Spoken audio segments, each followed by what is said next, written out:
En principio, retomo esta cuestión. La intención de la clase de hoy es que trabajemos, hagamos un recorrido conceptual del texto de Sirven y Rigal. También abordaremos el texto de Norbert Elias, que habla de compromiso y distanciamiento. Veremos a ver de qué se tratan estos conceptos. Y luego, esta clase, como es virtual, trataremos de hacerla en aproximadamente 60 minutos, una hora, ¿sí? No va a ser tan larga como la clase de hoy. La parte práctica que solemos hacer en clase va a quedar para la resolución de estas consignas que les preparé especialmente. Y me pareció aprovechar una buena oportunidad, aprovechar esta ocasión virtual para desarrollar estas consignas en un trabajo de una semana que puede ser de a pares. Si pueden ustedes trabajarlo de manera individual o pueden trabajarlo de a pares. Así que antes de que terminemos la clase, vamos a leer juntos las consignas y en caso de que tengan consultas con respecto a la resolución de la actividad, las vamos resolviendo en el momento. Igualmente tenemos las herramientas de comunicación virtual como el correo electrónico. Y creo que yo dejé, buenas Ezequiel, yo creo que dejé, no sé si tienen mi celular, mi teléfono celular para escribirme por WhatsApp. Lo pongo acá. ¿Cómo? Nilda. No sé, me parece que, bueno, si fue una consulta, Viste, sí. te hago una consulta. Mirá, yo te había mandado por mail el trabajo de las 10 preguntas de Bachelet y Ah, me leí Wellerston, que también lo tengo en un resumen, ya ese lo entendí. El que no entendí nada fue el de Elías, porque ah, Elías hace una interpretación del cuento de un alemán entre Elías y otro más. Es una pura interpretación de él. Inclusive aclaran de entrada de que no van a nombrar ciertas palabras. Ya, viste, buenísimo. me descolocó. Está bien, está ¿Que hay que bien. hacer un trabajo práctico con eso o algo? Eh, sí, vamos a hacer, es un trabajito de 3 consignas que después las vamos a leer y tienen que ver con que ustedes tomen una frase del video que es una especie de video introductorio con respecto a la obra de Bourdieu, tomen una frase de ese video, tomen una frase de alguno de los textos. Lo que les propongo es que una consigna esté relacionada con una frase del texto de Bachelard, otra frase relacionada con el texto de Sirvent y Rigal y otra con respecto al texto de Elías. Hoy el texto de Elías, vamos a hablar del texto de Elías, así que esas dudas que te habrán quedado las podemos ir resolviendo en el abordaje. Igualmente, como digo siempre, ningún texto se termina de cerrar en el abordaje, lo seguimos trabajando a lo largo de todo el cuatrimestre. Así que quédate tranquilo, Ezequiel, la única aclaración que te hago es, vi el texto, sí, ¿qué pasa con Wallerstein? No entiendo. Decime. Que si va a haber también alguna comparación o algo, No, no, en las va a entrar dentro del consignas, trabajo. a ver, las consignas que preparé las vamos a ver al final, después el abordaje conceptual que tenemos para hoy.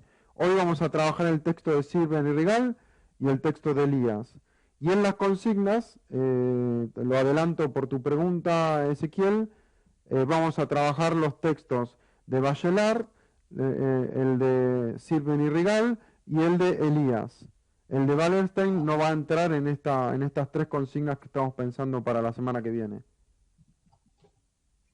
Dale, dale, buenísimo, ¿Sí? gracias igual, No, no hay problema.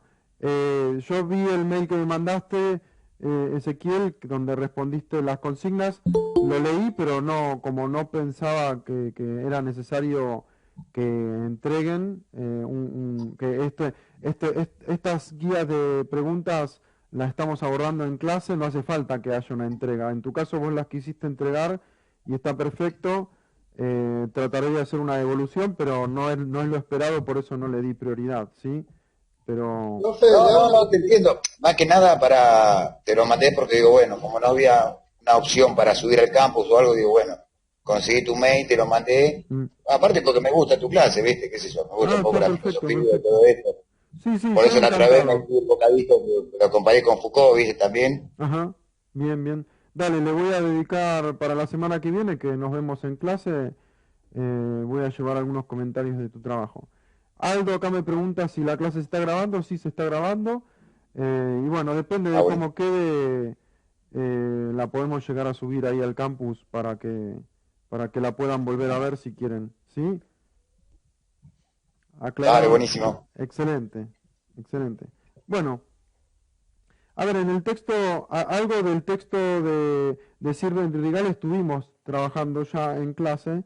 Nosotros habíamos abordado esta idea de que la investigación científica siempre, ya en este caso, abordándolo desde el punto de vista de lo social, ¿sí? De la investigación científica o el método científico en las ciencias sociales.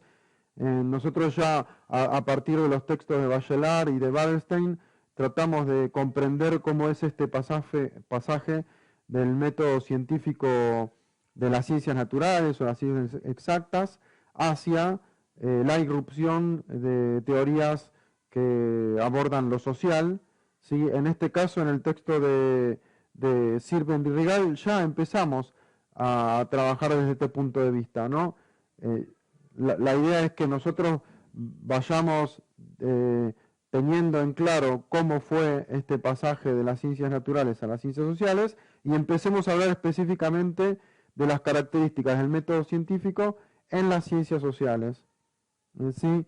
Y aquí hay algunos elementos que hemos empezado a trabajar en el texto de Sirven y Rigal que tienen que ver con, en principio, que hay una característica primordial con respecto al científico en las ciencias sociales, que es un cuestionador nato. ¿Sí? Esto es, digamos que es una metáfora, una persona que está constantemente, incesantemente, haciéndose preguntas con respecto a la realidad. ¿Sí? Y vuelvo a aclarar siempre en relación a lo que sucede en la sociedad, porque la investigación en las ciencias sociales tiene que ver con lo que sucede a nivel social, con lo que vemos que tienen que ver con lo que llamamos en las ciencias sociales los fenómenos sociales. ¿Sí? Son algunas prácticas ¿sí? que se desarrollan a nivel humano. Y nosotros de alguna manera hemos estado caracterizando también al humano a diferencia de otras especies animales, ¿sí? Y aquí hay un elemento clave que siempre tenemos que tener en cuenta, que el ser humano es un ser simbólico, un ser cultural, ¿sí? Todo lo que tiene que ver con las prácticas sociales están relacionadas con que hay una forma de percibir la realidad que está teñida por el elemento cultural, ¿sí? Nosotros cuando hacemos un acercamiento hacia un fenómeno social, lo hemos estado conversando en clase, tenemos que tener en cuenta el contexto cultural, el contexto social de las personas en la cual estamos haciendo una observación, ¿sí? Em, y el método científico, una de las cuestiones que tienen que ver con lo que las ciencias sociales heredan del método científico en las ciencias naturales, es que la construcción del conocimiento en las ciencias sociales tiene que ver con basarse en la cuestión empírica, en la realidad empírica. O sea que toda construcción simbólica dentro de las ciencias sociales tiene que estar relacionado con una fundamentación en la realidad, algo que sucede, ¿no? Por eso lo que nosotros decimos que una de las herramientas que vamos a utilizar en este cuatrimestre es la elaboración de cuestionarios, de encuestas que puedan recuperar información de la realidad y que lo podamos analizar, podamos sistematizar esa información y analizarla, ¿sí? Acá hay algunos elementos que... Dije, 15, Sí, Te escucho, Ezequiel. Te hago una consulta. ¿Quién se pregunta? Se me hizo un guiso. Si es en el texto de Elías, el que se pregunta, ¿para qué me sirve esto y para qué sirve esto hacia la sociedad? ¿Son los sociólogos o los científicos?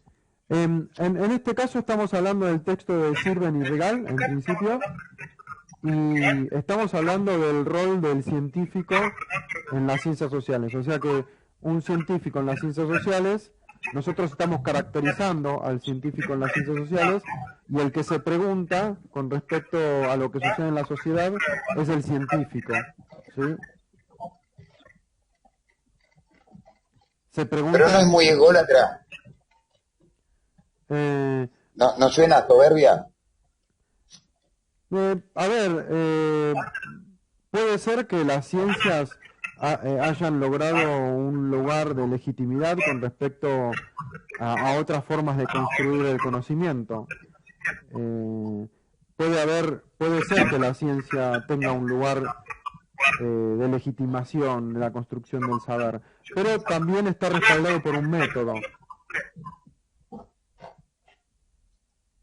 Sí, no sé si responde. Puede ser que haya científicos que logren un lugar de privilegio con respecto al resto de la sociedad, ¿no? Por ejemplo, la institución universidad es un espacio que ha logrado un privilegio, por ejemplo, por eso hoy en día estamos hablando de que, por ejemplo, el acceso a la educación a nivel universitario, una educación de calidad, es una cuestión de privilegio, pero también tiene que ver con un contexto social que construye desigualdades, ¿no? Bueno, pero las desigualdades estuvieron desde el tiempo de antaño, desde que el hombre es hombre.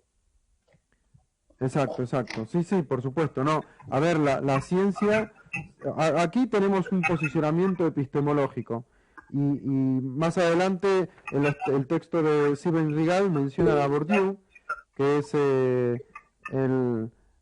acá Aldo propone que cada vez que pregunten, que apaguen el micrófono, así no reverbera la voz. ¿Qué te parece, Ezequiel? Dale, dale. Cada vez que querés hablar, sacá volvé a encenderlo. A ver, acá hay una característica que hemos hablado en clase y que tiene que ver con la posición de un pensador como Bourdieu. Por eso también propongo que veamos el video de Bourdieu. La ciencia, aquí hay una característica que se plantea, que la ciencia tiene que ser la contradicción del pasado. O sea que la ciencia se tiene que proponer como una renovación en función de cómo se conocen los fenómenos sociales y qué pretende, cuáles son sus objetivos, ¿sí? Por ejemplo, el posicionamiento que nosotros tomamos desde esta materia tiene que ver con algo similar a lo que planteaban Bachelard, Bourdieu, con respecto a que el científico en ciencias sociales tiene que ser un sujeto crítico, ¿no? Que busque brindar luz en donde hay oscuridad, ¿no? Que la ciencia también sea una herramienta de denuncia con respecto a estas desigualdades, y no solamente de denuncia, sino que también sea una herramienta de cambio, o sea, que esas desigualdades, que la ciencia sirva para resolver esas desigualdades, ¿sí? Por eso acá dice, para la ciencia todo conocimiento es respuesta a una pregunta, ¿sí? Pero no nos quedamos con esa idea, porque luego leemos que, según Bachelard, ¿no? Lo que se retoma en este texto, según Bachelard, que la culminación de la investigación científica no es solamente obtener una respuesta, sino que existe la posibilidad de que esa pregunta original se reformule o que se construyan nuevas preguntas. No, por favor, Ezequiel, no manejes mientras no queremos tener un accidente acá en vivo y digamos durante la clase. Así que sí, mejor que estemos tranquilos. Sí. La sociología entonces es una ciencia. Sí, por supuesto, Ezequiel, eso está fuera de discusión. A ver, lo que hemos hablado en clase por ahí es útil retomar, pero en clase hemos trabajado esta idea con los textos más que nada de Wallerstein y de Bachelard, que las teorías que buscan responder fenómenos sociales, luego se llamaron ciencias sociales, ya han obtenido un lugar de reconocimiento dentro de la comunidad científica. ¿Sí? Por eso digo, a ver, hay una característica importante de la construcción del conocimiento científico que se distingue de otros conocimientos que tienen que ver con la opinión, con, por ejemplo, la creencia o el sentido común, que tiene el conocimiento científico tiene la capacidad de sistematizar información y de construir conocimiento en función de argumentos, ¿no? Indicar fuentes, trabajar en función de la realidad, ¿no? A través de métodos y estrategias, ¿no? Que por ahí otras formas de construir conocimiento no cuentan. Y además, algo importante, que es que hay una comunidad científica que siempre está avalando o rechazando algunas teorías para que la ciencia pueda continuar, ¿no? Para que pueda seguir avanzando. Aquí entonces se presenta este concepto de obstáculo en Bachelard. ¿Sí?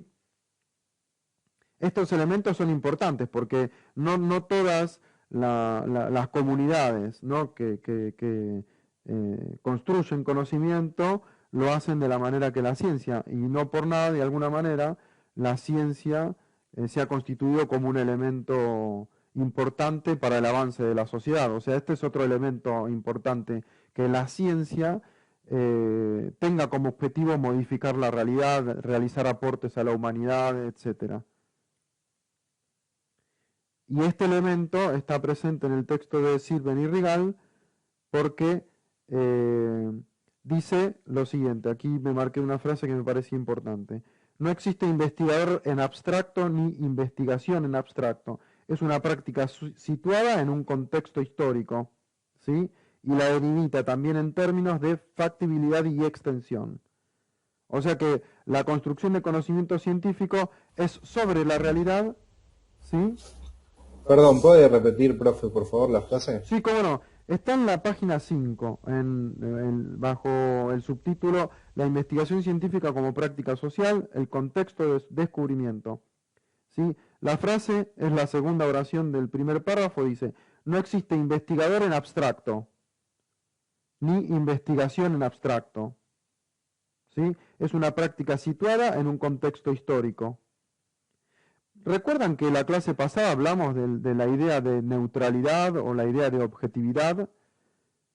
Bueno, aquí hay un elemento importante porque en la ciencia o en la sociedad moderna se percibe o se percibió en algún momento con mayor fuerza que el aporte científico era objetivo, no que la ciencia brindaba objetividad. Quizás brinda objetividad, mayor objetividad o mayor grado de neutralidad con respecto a otros formatos de conocimiento, pero la neutralidad en la ciencia, como en ningún ámbito humano, no existe como tal, no existe en su totalidad. Entonces, aquí tiene un lugar esta frase: no existe un investigador en abstracto, ¿no? Porque los investigadores, los científicos en ciencias sociales, también somos sujetos sociales, también tenemos creencias, también, tenemos una trayectoria, una historia, ¿no? Todos esos elementos pueden constituirse como obstáculos epistemológicos, según Bachelard, ¿no? Aquí es donde también lo que plantea Bourdieu cobra sentido, ¿sí? Que el rol del científico en las ciencias sociales es un replanteo subjetivo constante, ¿no? O sea, el científico, desde su responsabilidad con respecto a las consecuencias que tiene su construcción del saber en la sociedad, tiene que revisarse a sí mismo constantemente, tiene que ser crítico, no solamente con lo que sucede en la sociedad, sino con sus propias creencias, sus propias percepciones, ¿sí? O sea que la ciencia no es una forma de construir saber en abstracto, sino que está situada en un contexto social, cultural e histórico. Por ejemplo, si nosotros leemos la obra de Galileo, a ver, acá Ezequiel dice, es totalmente epistemológico, siempre se está preguntando y cuestionando. Exactamente. A ver, el rol de las ciencias en general y de las ciencias sociales en particular, constantemente se está preguntando y repreguntando. Y no tiene que, según el posicionamiento de Sirven y Rigal, que se basan en Bachelard, se basan en Bourdieu, en otros autores también, tiene que estar constantemente cuestionándose no solamente lo que sucede en la realidad, sino el rol del científico y su perspectiva, etcétera. ¿Sí? A ver acá, como estamos hablando de Bourdieu, me parece importante mencionar lo que rescatan Sylvain Rigal con respecto a Bourdieu. A ver si lo encuentro. Por acá lo debo tener.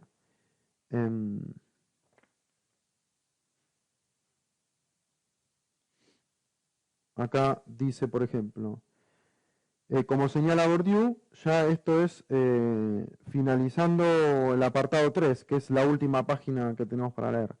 Los actos epistemológicos del procedimiento científico son ruptura, construcción y comprobación. Y esto da cuenta de un método, ¿sí? Un método indica una forma de hacer las cosas, ¿no? En el caso del método científico, descrito por Bourdieu, tiene que tener con ruptura, o sea, crítica, cuestionamiento con respecto a perspectivas y formas de construir conocimiento y teorías pasadas, ¿sí? Ahí te leo, Ezequiel, ahí vi que escribiste algo. Construcción, o sea, la continuidad, o sea, superación del obstáculo epistemológico por parte de las ciencias, o sea, construcción, continuidad en la construcción del conocimiento y comprobación, ¿sí? El método científico tiene que haber sido comprobado, haber sido trabajado, ¿sí? Por parte de la comunidad científica, no es una actividad individual. Por eso acá la idea de Gólatra, por ahí la recupero por parte de Ezequiel, porque la comunidad no sería un grupo de personas, no se trata de alguien que individualmente construye un conocimiento y porque lo dice tal persona es avalado. Eso sería un pensamiento dogmático, lo cual no quita que la ciencia en algunos casos o en algunos momentos de la historia haya sido dogmática, ¿no? Pero nunca al nivel, por ejemplo, de las instituciones, digamos, religiosas, ¿no? Por ejemplo, un caso concreto con respecto a construcción de conocimiento dogmático es las instituciones religiosas, construyen su saber de manera dogmática, por lo cual no es cuestionable, ¿no? Por ejemplo, si nosotros pensamos en el caso de Galileo y de la teoría copernicana, que estuvimos leyendo notas la clase pasada, ahí damos cuenta de cómo chocan estos dos elementos, el elemento científico con, digamos, la institución eclesiástica, ¿no? Ese saber que se pretende mantener sin ser cuestionado, por ejemplo, el ejemplo de la teoría geocéntrica, cuestionada por la ciencia. Primero, teoría copernicana plantea un cuestionamiento a la teoría geocéntrica que fue aprovechada por la religión católica, por la institución católica, y la teoría heliocéntrica vino a plantear un cuestionamiento a esa teoría. Y luego la comprobación, o sea, ¿qué sucedió? Galileo se le ocurrió utilizar un aparato, una herramienta, que es el telescopio, para poder comprobar la teoría copernicana. y ese es el libro que después publica y que fue tan cuestionado. A pesar de que, bueno, en realidad la historia terminó comprobando que la teoría heliocéntrica era la verdadera y no la geocéntrica, ¿no? Ahí hay un choque entre dos, y por eso se llama revolución copernicana, ¿no? A nivel científico también hay revoluciones, y por eso la revolución copernicana indica que una teoría, cuando refuta a otra, ¿no? La teoría heliocéntrica refutó a la geocéntrica, entonces eh, la humanidad, a partir de ese choque de dos teorías y la superación, o sea, la superación de ese obstáculo epistemológico, modifica a tal punto la perspectiva, la cosmología de la humanidad, por lo menos gradualmente. En el mundo occidental, las personas empezamos a pensar a partir de la teoría de la comprobación galeniana del heliocentrismo, nuestra cosmovisión se modificó. Ya no dejamos de ser ese sujeto con idea creacionista, ¿no? Que ocupábamos el centro del universo. Y pasamos a ser uno más.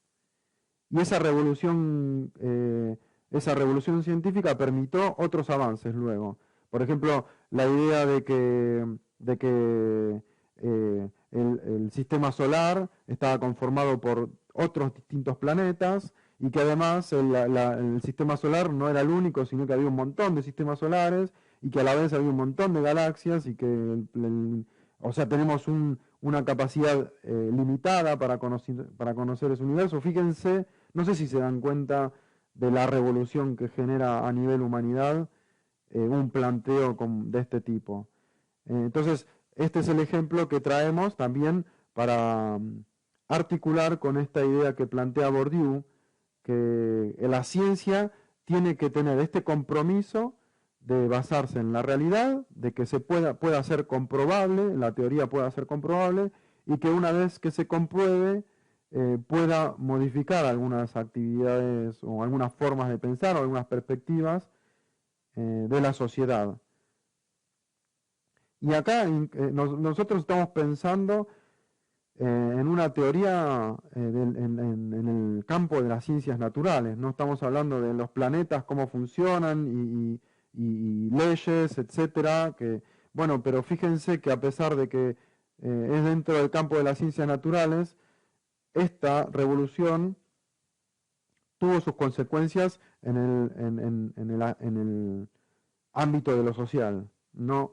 O sea que estas consecuencias, ¿quiénes las estudian? No las estudian las ciencias naturales. El campo o el ámbito que estudia estos cambios en la sociedad son las ciencias sociales, ¿sí? Porque tienen sus características, tienen sus códigos, tienen sus lenguajes. O sea, las ciencias sociales son las encargadas de recuperar, por ejemplo, en este caso, cuáles fueron las consecuencias de una teoría en las ciencias naturales a nivel social. ¿Qué modificaciones hubo? ¿Qué otras posibilidades se generaron a partir del pensamiento de la humanidad? Si pensamos hipotéticamente, la teoría copernicana es mucho más anterior, tiene varios años de diferencia con respecto a la comprobación de Galileo, y esto tiene que ver con un rol, con una cuestión de poder, una institución como la institución católica que retrasa de alguna manera, que se conforma como un obstáculo en la construcción del pensamiento científico en la historia de la humanidad. Sí, aquí Ezequiel también plantea, a partir de las revoluciones industrial y francesa, un gran cambio de todos los pensamientos, exactamente, ¿sí? Y tenemos aquí otro ejemplo que no lo estamos recuperando, pero es interesante pensar que las revoluciones industriales, estas revoluciones sociales a veces son un conjunto de cuestiones, ¿no? Y los cientistas en la ciencia de la educación tienen que recuperar estas variables. Por ejemplo, un avance tecnológico como las máquinas a vapor generaron una revolución en la producción, ¿no? de la mercancía en un determinado momento de la historia. Y esto generó una revolución que se llamó industrial, pero esta revolución industrial generó también cambios a nivel social, o sea, qué sé yo, por ejemplo, en el empleo, ¿no? O en la rapidez para producir productos, ¿sí? O la Revolución Francesa, entendiendo la introducción del concepto de contrato social por parte de Rousseau, y toda esa generación de pensamiento generaron un cambio social a tal punto que se modificó, se varió la construcción del poder en la sociedad, ¿no? En un momento de la historia, en un lugar del planeta, y eso se expandió, ¿sí? Eh, Esto da cuenta de lo que plantea Bernstein en su texto, ¿no? Cualquier elemento cultural tiene que ver con un proceso histórico, ¿sí? Por ejemplo, cuando hablamos del concepto de obstáculo epistemológico, tiene que ver con un proceso histórico, ¿sí? Se plantea una teoría. ¿Esa teoría es avalada o es rechazada? ¿Sí? Si esa teoría es válida, se vuelve a figurar como parte de esa comprobación, o se buscan nuevas herramientas para su comprobación, y ese obstáculo puede llegar a ser superado en caso de que la teoría sea comprobada, sea válida, y eso tiene consecuencias a nivel social. No es solamente una teoría que se valida, sino que se generan consecuencias a nivel social. Y lo que plantean acá estos autores, ¿sí? Que tienen que ver con los objetivos de la construcción del conocimiento científico, tienen que ver con un grado de compromiso por parte de los científicos en las ciencias sociales, ¿sí? Tiene que ver con el compromiso de que las teorías científicas o la investigación científica esté ligada al avance social, ¿sí? Que esas teorías que, permitan que hayan avances a nivel social.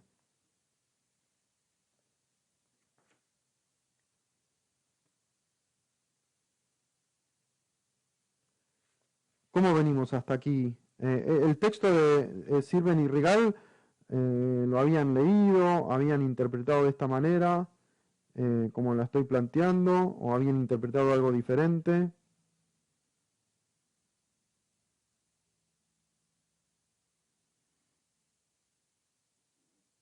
¿Bien? Sí.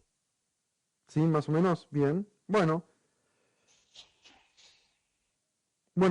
aquí una de las últimas ideas que estamos planteando, que está presente en el texto de Sirven y Rigal, pero por eso me parece importante, después de algunas cavilaciones, de incorporar el texto de Elías, tienen que ver con esta idea de compromiso, que están aquí la cuestión de compromiso, se articula con la idea de, digamos, este elemento de poder. O sea, cuando nosotros hablamos de que un científico tiene que estar comprometido con los objetivos de la ciencia, estamos hablando necesariamente de que es una posibilidad de que el científico no esté comprometido, ¿no? ¿Y cuáles son las causas que plantea Elías aquí con que haya diferentes formas de comprometerse o haya razones por las cuales las ciencias se desvían de estos objetivos que estamos planteando nosotros, ¿no?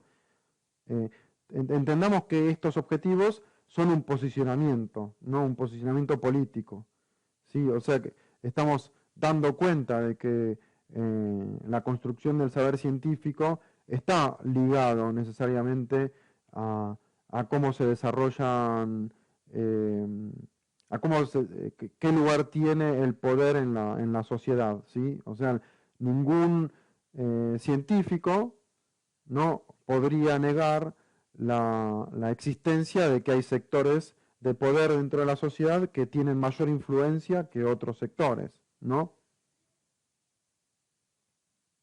Entonces aquí, por ejemplo, Elías plantea que existen tendencias hacia el compromiso que tienen que ver con una orientación determinada, general, del trabajo de la investigación. Y estas orientaciones están relacionadas con la institucionalización de la actividad científica. O sea, ustedes cursaron Sociología de las Organizaciones, ¿no es así? En general cursaron. Sí, sí, sí. Sí. A ver, ahora te leo, Daniel. Quiero conectar esta idea con lo que vimos, con lo que vieron en la materia de organizaciones. Esto está íntimamente ligado con la idea de organización en la sociedad moderna, ¿no? Una institución tiene sus intereses, ¿no? Y esos intereses muchas veces no están relacionados con el compromiso que tiene que tener el científico. Esos intereses tienen que ver con mantener privilegios, ¿sí? Conservar o tener mayores ganancias en un mundo capitalista, la cuestión de maximizar la ganancia o maximizar la productividad, muchas veces va en contra de lo que podríamos llamar ética en las ciencias, ¿no? O sea que el elemento de la ética, el elemento del poder, el elemento del control, son elementos que forman parte de las instituciones humanas, ¿no? Entonces, en este sentido es que Elías desarrolla esta idea de compromiso y también, ¿sí? De distanciamiento. O sea que si nosotros entendemos que en las instituciones, como vimos en materias como sociología de las organizaciones, que en las instituciones que están conformadas por seres humanos y que estos seres humanos tienen sus intereses en función de su lugar en la sociedad, de su rol en la sociedad, de mantener esos privilegios, entonces si el saber científico también está institucionalizado, entonces el saber científico corre ese riesgo, ¿no?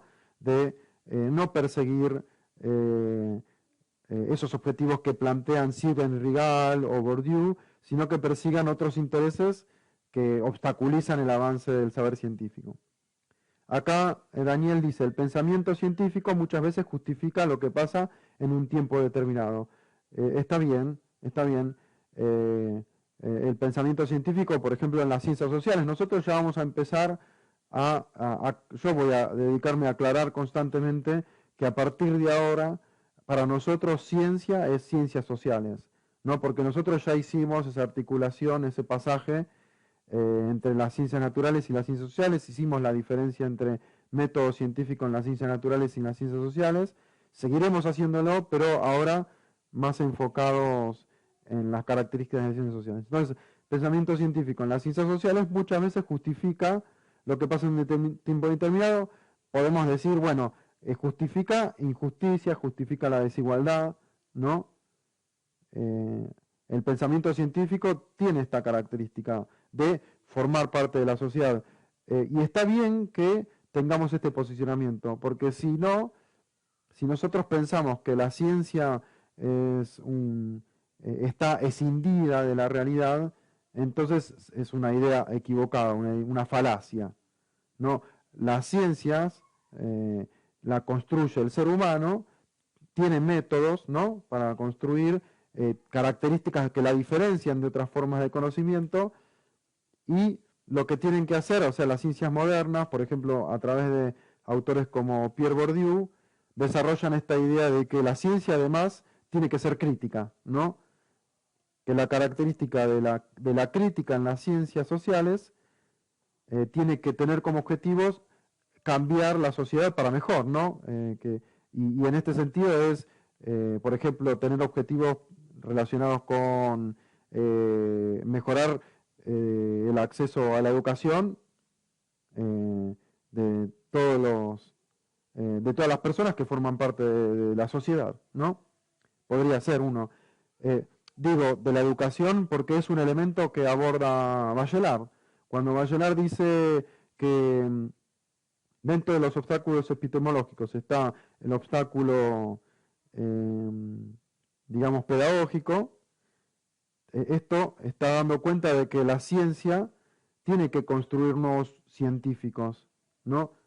Para poder seguir conociendo la realidad. O sea, piensen de otra manera, si no, a ver, lo ridiculizo un poco, pero digo, pensemos que si existe uno, dos o tres científicos en la sociedad y se mueren, entonces, ¿qué pasa? Se frena la ciencia, ¿no? Se frena el conocimiento científico, que es algo valorado por nuestra sociedad moderna. Entonces, ¿qué tiene que hacer la comunidad científica? Formar nuevos científicos.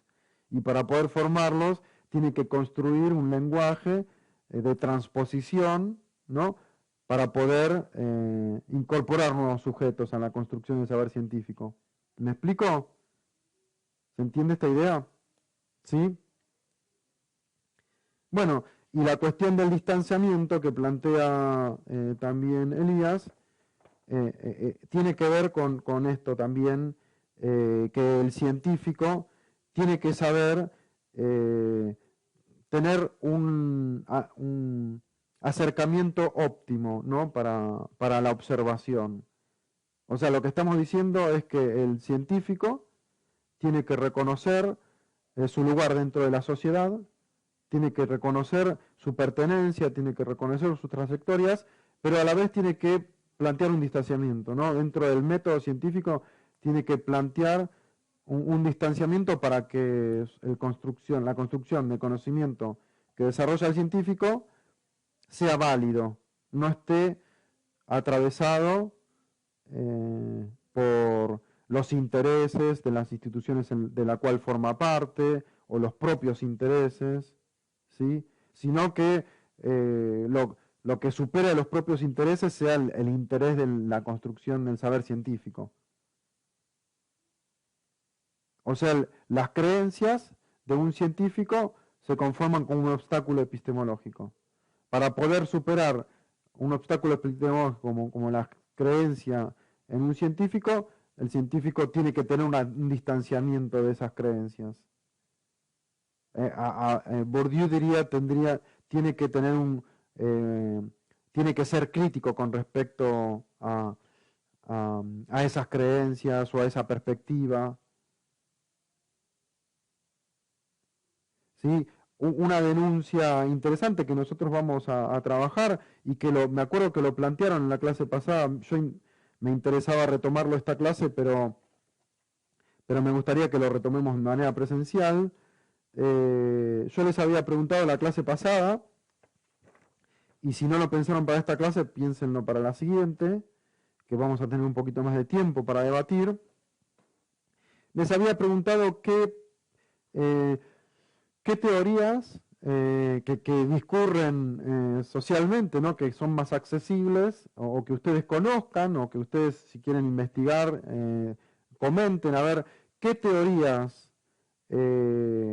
generaron un cambio en el pensamiento de las sociedades, ¿no? Por lo menos las sociedades, es gigantesco, ¿no? Pero podemos focalizar. Si a ustedes les gusta determinada época de la historia, dicen, bueno, en tal época esta teoría modificó o generó determinados cambios en la sociedad. Bueno, si ustedes quieren, en la sociedad moderna, en la actual, y alguno de ustedes había planteado, bueno, la teoría feminista es una teoría que generó grandes cambios a nivel social o generó grandes debates a nivel social, ¿no? No es algo que esté resuelto, pero fíjense, la teoría científica tiene que ver con uno de los campos de las ciencias sociales, ¿no? Tiene que ver, o con varios, es multidisciplinar, ¿no? Por ahí, desde la sociología, o desde la antropología, o desde diferentes ámbitos, se puede hablar de la crítica que hace la perspectiva feminista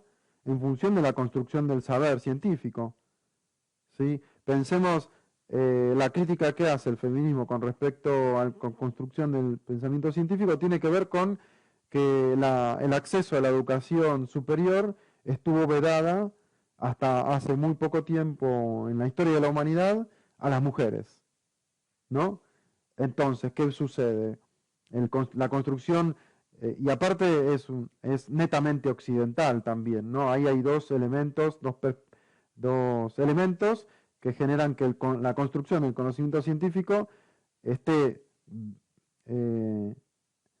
filtrando o esté, digamos, teniendo una perspectiva relacionada con el pensamiento occidental en función del resto de la sociedad y con el pensamiento, digamos, del varón, como se llama, antropocéntrico, en relación a otros sujetos, a otras identidades. ¿No? Este es el cuestionamiento que hace el feminismo en función de la construcción del saber científico y ha tenido el debate avanzado hacia otros ámbitos. Esto no pretendo hacer el debate hoy, seguramente les gustaría comentar o opinar con respecto a esto. Les propongo que lo hagamos la clase que viene presencial y que no sea el único eje el debate. O sea, si se les ocurren otras teorías a lo largo de la historia de la humanidad que generaron grandes cambios en la sociedad, tráiganlos, y si tienen algún artículo para traer, para leer, o alguna frase, o algún autor que les gustaría compartir, pueden hacerlo. Para la clase que viene vamos a abrir ese debate.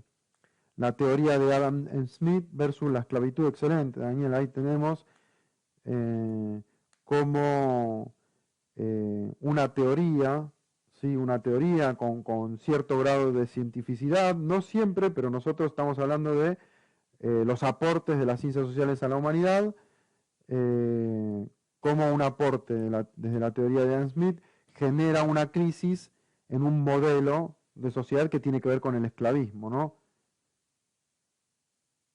Bien, o sea, no hace falta que seamos expertos en todas las temáticas. Yo no tengo claro del todo qué significa esclavismo. Una idea tenemos, pero es un buen aporte el que haces, Daniel. Eso lo podemos mencionar la clase que viene con un poquito más de elementos.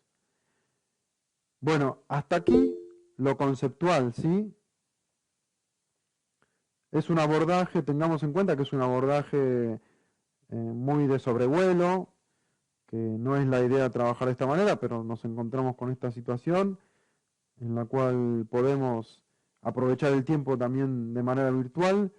Y si les parece, si están de acuerdo, les comparto pantalla y vemos dónde pueden encontrar el video y las consignas, y las podemos leer si quieren. ¿Les parece bien? Todos aquí tenemos Sí, acceso, profe. ¿sí? Se va, genial.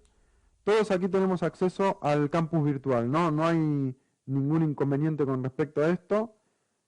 Si alguien tiene inconveniente con esto, me lo comenta ahora o después, qué sé yo. Por ahí vean el video y me lo quieren comentar, me dicen, yo no estoy pudiendo acceder, me olvidé la clave, etcétera. Bueno, eso lo resolvemos muy fácilmente. Pero todos deberían estar matriculados. Al momento que ustedes se inscriben en una materia, están matriculados al aula virtual de esa materia. ¿Sí?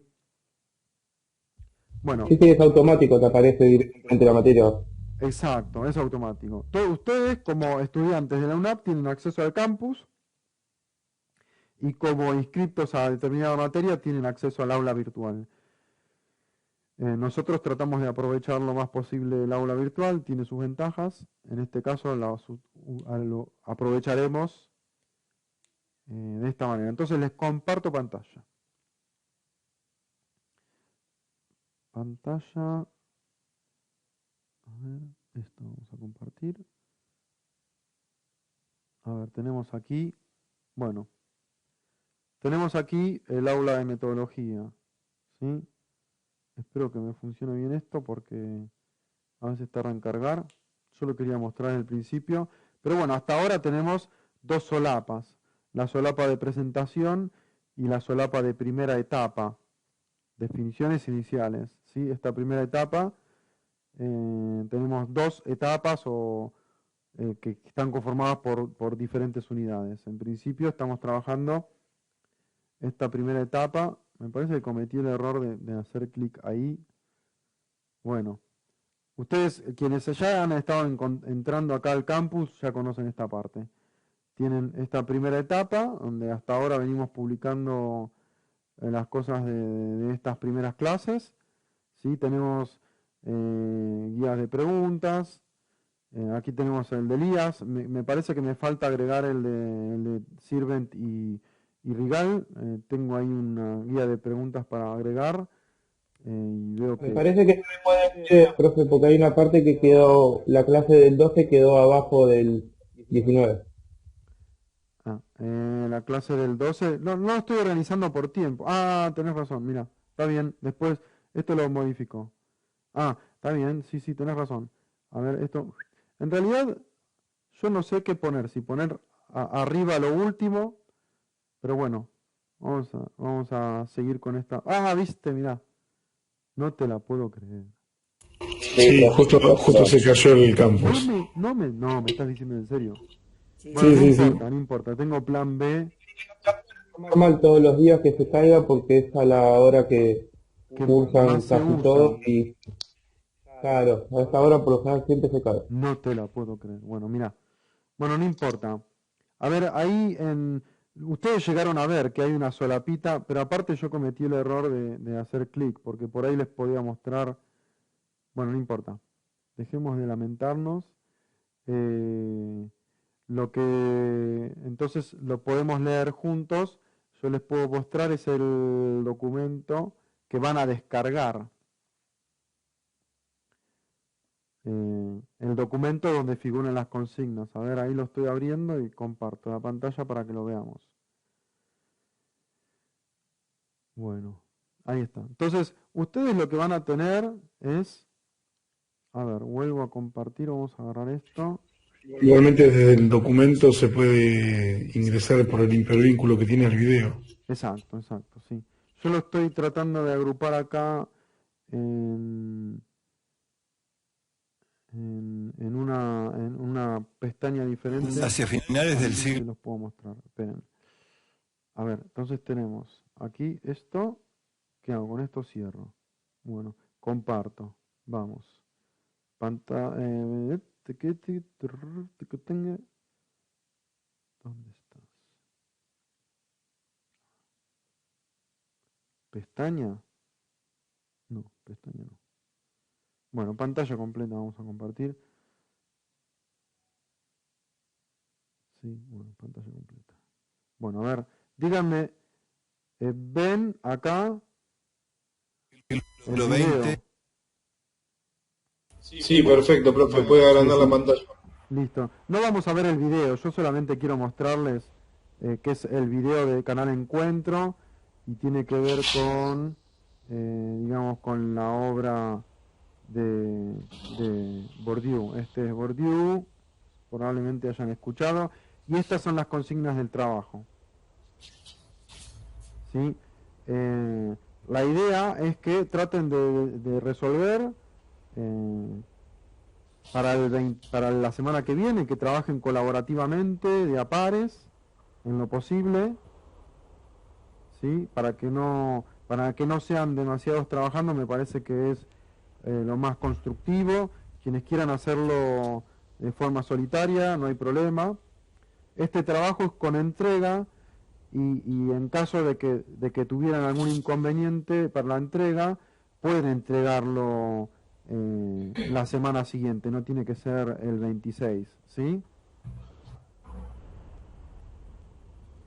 Y la idea es la siguiente, a ver, el trabajo no debería llevarles, o sea, es una carilla por consigna o una carilla y media por consigna, no es un trabajo demasiado largo que se pretende, ¿sí?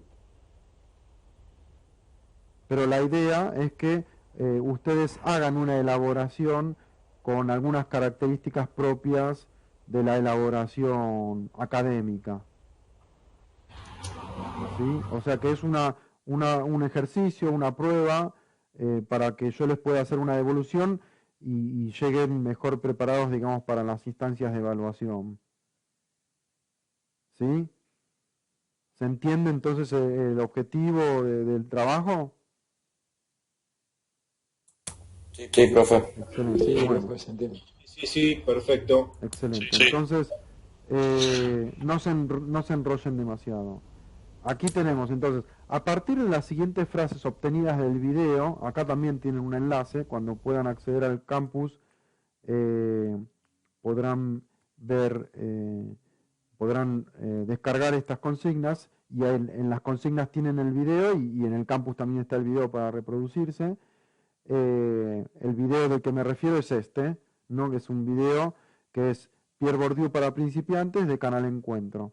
Dura 13 minutos, menos de 15 minutos, una paponga. Entonces lo que les propongo es que respondan las preguntas a continuación, estas, ¿no? En realidad no son preguntas, son consignas, ¿sí? Sepan interpretar. Entonces yo les ofrezco aquí 5 frases que están en el video. O sea, yo les propongo que vean el video entero y que después retomen las frases. ¿Sí? No importa dónde están, estas las fui obteniendo a lo largo del video. Podría haber puesto minuto en el cual se escuchan, pero ustedes lo van a saber apreciar. A medida que van viendo el video, se van a dar cuenta de que aparecen estas frases. Esto se los digo, están en orden, o sea, esta aparece primero, esta segundo, esta tercero, esta cuarto, esta quinto. Por ahí les sirve saber este dato para poder construir mejor la idea en función de la frase. Pero la idea de esta actividad es que ustedes puedan articular los textos, lo que venimos viendo en los textos, en este caso el de Bachelard, el de Rigal y Sirvent y el de Elías, en función de estas frases. Entonces, por ejemplo, ¿sí se va entendiendo hasta aquí? Profe, Sí, profe. ¿Me escucho? a ver, dice responda a las preguntas a continuación, ¿no? Sí, Y después son frases extraídas del video. claro. A ver, vuelvo a decir. Yo me confundí. Acá en vez de preguntas debería haber puesto resuelva las consignas. ¿Sí? En vez de responda a las preguntas, resuelva las consignas. Si quieren, después eso lo modifico, así no genera confusión. Lo modifico y lo vuelvo a subir, no hay problema. Pero aquí debería decir resuelva las consignas a continuación. O sea, a partir de las frases obtenidas, las frases son estas, resuelva las consignas a continuación. Estas consignas. ¿Se entiende?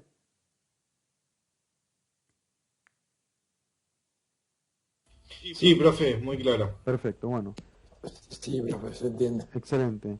Entonces, las leo las frases. La frase 1 dice... Profe, una consulta. Sí. ¿Las frases van a ser los disparadores de las preguntas? Claro, ahora lo vamos a leer, pero por ejemplo, dice la primera consigna, todas las consignas son similares. Tome una frase del texto de Gastón Bachelard, transcríbala, entrecomillada, indicando página, autor y año de publicación, entre paréntesis, compare esta frase con alguna de las compare esta frase con alguna de las del video que se mencionan más arriba. Sí, o sea, para esta consigna van a elegir una de estas frases y van a compararla o articularla, ¿sí?, con la frase que eligen del texto de Gastón Bachelard.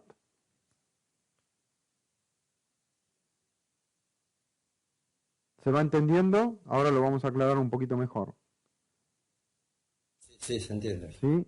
Por ejemplo, a ver, yo tengo acá el texto de Bachelard, a ver si lo encuentro rápido.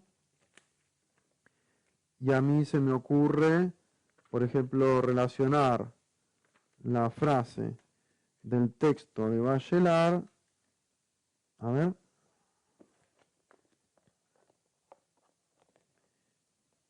Vamos a ver. La deformación del espíritu científico, por ejemplo. A mí, ustedes los tienen marcados a estos textos porque los estuvieron leyendo. ¿Cómo? ¿Me escuchan? Sí, profe. Bien. El texto de Bachelard ustedes lo tienen marcado seguramente porque lo estuvieron leyendo. Perdón, Guillermo, Ezequiel, se escucha el eco del micrófono. Muchas gracias. Ah, gracias. Claro, yo también me escuchaba a mí mismo. Era por eso. Bueno, entonces, Por ejemplo, tenemos, a ver, más avanzado. Por ejemplo, la noción de obstáculo epistemológico puede ser estudiada en el desarrollo histórico del pensamiento científico y en la práctica de la educación. ¿Sí? Esta frase es del texto de Bachelard en la página 19 y luego, si quieren, les facilito, pero pueden encontrarlo en el programa, el año de publicación de este texto de Bachelard. ¿Sí? O sea que ustedes tienen que copiar textual esta frase, entrecomillarla, ¿sí? Esta es la forma de citar, de citado en la academia. Cuando nosotros hacemos una cita textual de una frase, la entrecomillamos.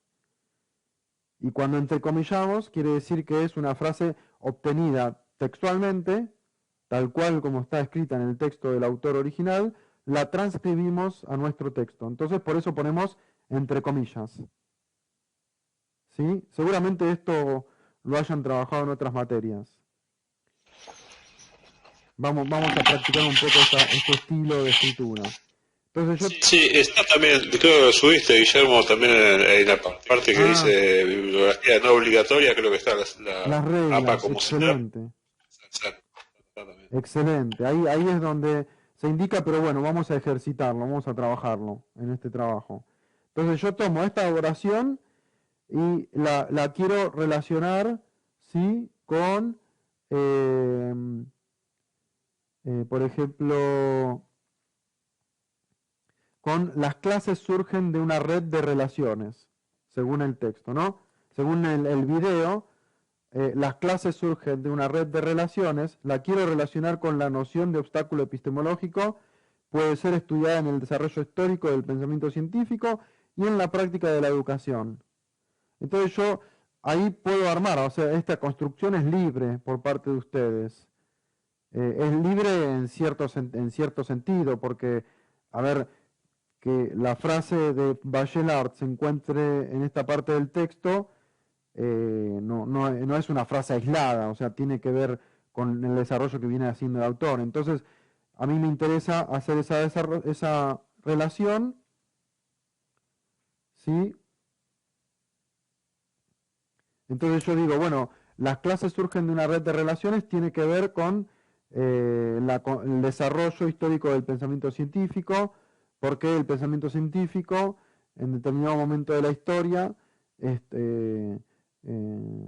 solamente permitía el acceso a determinados sectores de la sociedad. Por ejemplo, podemos retomar un poco lo que plantea Bachelard cuando habla de capital social, cómo ese capital social permite el acceso. Si ustedes quieren, como es engordar un poquito argumentativamente su análisis o su comparación, lo pueden plantear desde un autor o de otro. ¿Sí? Tiene que tener sentido la construcción, la elaboración que ustedes hagan cuando comparen o articulen la frase del video con la frase que seleccionan del texto. En este caso, hasta ahora estamos hablando de Gastón Bachelard. ¿Sí? ¿Hasta ahora estamos claros? Sí, profe, Sí, queda la interpretación que nosotros hagamos también, entiendo. Sí, por supuesto, hagan lugar a la interpretación, pero bueno, que no sea una interpretación alocada, por supuesto, que sea una interpretación que tenga sentido con lo que venimos trabajando. A ver, si ustedes me dicen, no, porque la construcción del conocimiento científico es similar al de la creencia, bueno, o el científico no hace falta que sea crítico, ¿me entienden? No, o sea, ya están planteando una idea que no tiene que ver con la línea. Por ahí lo que ustedes pueden hacer con la línea que plantea la materia, digo, ¿no? Por ahí lo que ustedes pueden hacer es plantear una divergencia. Si bien los textos que venimos trabajando plantean esta línea, y ahí la elaboran a la línea, ¿no? La línea argumentativa, yo no estoy de acuerdo, para mí es lo mismo, qué sé yo, lo pueden hacer, pero tienen que construir, elaborar en función de lo que dicen los textos. ¿Se entiende? Sí, profe, sí. Sí, sí, y la creación tiene que estar articulada entre la pregunta y el artículo propiamente de cada autor, pero tiene que tener coherencia. Exacto, tiene que tener coherencia con esto que venimos planteando, ¿sí? Por eso digo, la interpretación no en una libertad absoluta. Tienen libertad porque le pueden hacer la articulación que a ustedes les parezca, pero siempre que tenga que ver con el contexto conceptual, etcétera, de cada uno de los textos. Lo mismo les propongo que hagamos con el texto de Sirvent y Rigal. Toman una frase del texto, puede ser una frase que esté compuesta por una o dos oraciones, no mucho más que eso, no tiene que ser una frase muy larga, no hablamos de un párrafo, ¿no?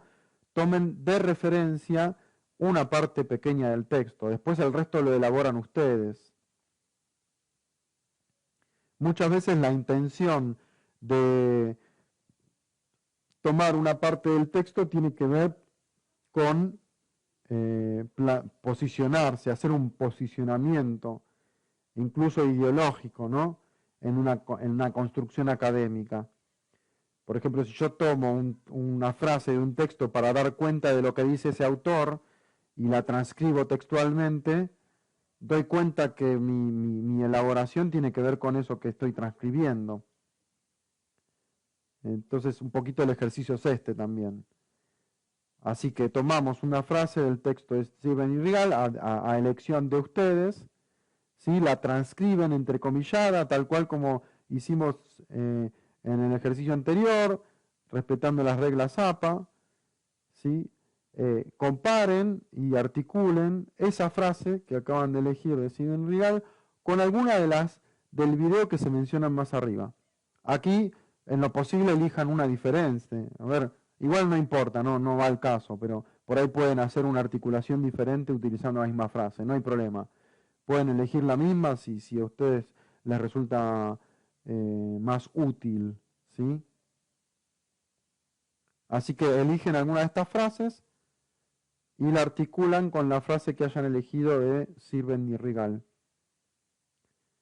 Y el último de los ejercicios tiene una pequeña diferencia con respecto a los anteriores. ¿Sí? Igualmente toman una frase del texto de Norbert Elias, la transcriben entrecomillada, plantean la página en donde obtienen la frase, el año de publicación, el autor, ¿sí? Van a plantear, pues qué sé yo, acá, a ver, una frase dice, en resumen, incluso en sociedades como la nuestra, las formas de pensamiento que tienden más hacia el compromiso siguen siendo parte integral de nuestra experiencia de la naturaleza. Esa frase está en la página 17, ¿sí? Del texto de Norbert Elias. Sí, pongo página 17, Elías, pueden poner el apellido solamente, y en el programa de la materia buscan el año de publicación. Que bueno, yo ahora acá no lo tengo, pero igual lo podemos averiguar. Y en este caso, en vez de compararlo con una frase de las que hay aquí, ustedes pueden tomar una frase libremente, pueden tomar una frase del video, que dura 13 minutos y pico. ¿Qué les parece? ¿Les parece algo muy complicado?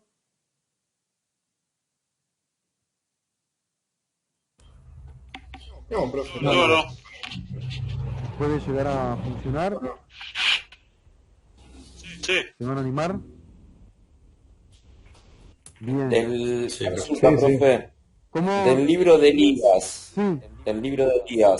Nos viene diciendo leer hasta página 19, leer hasta, no sé, capítulo 3, etcétera. Sí. Del libro de Elías, ¿qué tendríamos que leer básicamente? Porque es larguito, tiene 100 y pico de páginas. No, ¿sabes lo que puedo hacer, David? Tenés razón. Los primeros dos apartados. Y puedo subir esas 3 páginas. Son 3 páginas nada más. Mira, yo lo tengo acá. O sea, los primeros 2 apartados. Llega hasta la página 17. Perfecto, profe, hasta página 17 entonces. Exacto. Bueno, no se puede.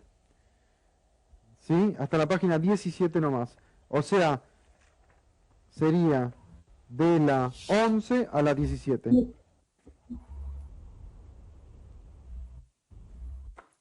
Buenísimo, profe. ¿Sí? Ahora me fijo si funciona el campus y puedo articular, ¿no? Ahí Adrián me dice que no. Si puedo modificar ese texto para que sean solamente 3 páginas. Si no, ya sepan que solamente son 3 páginas. Yo puedo editar el PDF, así que no me di cuenta que ese no lo había editado. Así que... Gracias, David, buen detalle. para señalar qué páginas. Sí. Es que ya me veía arrancando hoy y terminando el martes que viene todo el texto completo. No, disculpa si no lo aclaré antes. Es que vengo dando vueltas con el texto ese de Elías y me parece que es cierto que no lo aclaré. Ahí volvió el campus. ¡Epa! Bueno, Ahí está. dale, ya entonces ahora en un rato me meto y modifico el PDF, lo subo y también modifico las consignas para que estén más claro que no son preguntas que tienen que responder, sino consignas que tienen que resolver. ¿Estamos? Buenísimo, profe.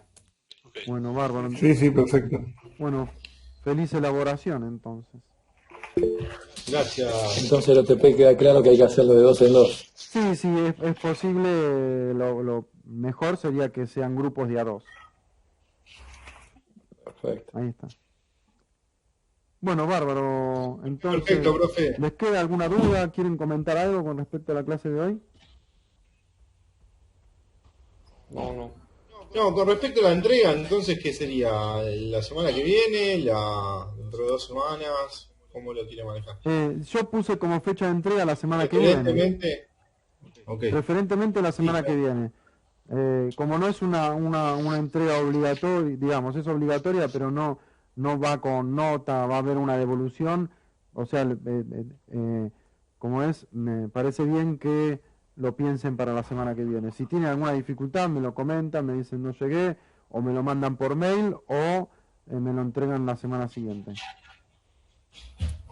¿La entrega se la hacemos por mail, profe, o se lo entregamos físicamente en clase? Prefiero que me lo entreguen físicamente, porque yo voy corrigiendo en el tren mientras viajo y bueno, les escribo las devoluciones ahí en el documento, en el papel. Muy bien. ¿Sí? Clarísimo. Ok. Bárbaro. Buenísimo, gracias, profe. Excelente. Entonces, si sale todo bien, nos vemos la semana que viene allá en la escuela número 5. Dale, perfecto. Bueno, Excelente. Buena semana para todos. Muchas gracias. Buena semana. Buena semana. Gracias igualmente. Buena semana. Hasta luego. chao, buenas tardes. Chao, gracias, hasta luego.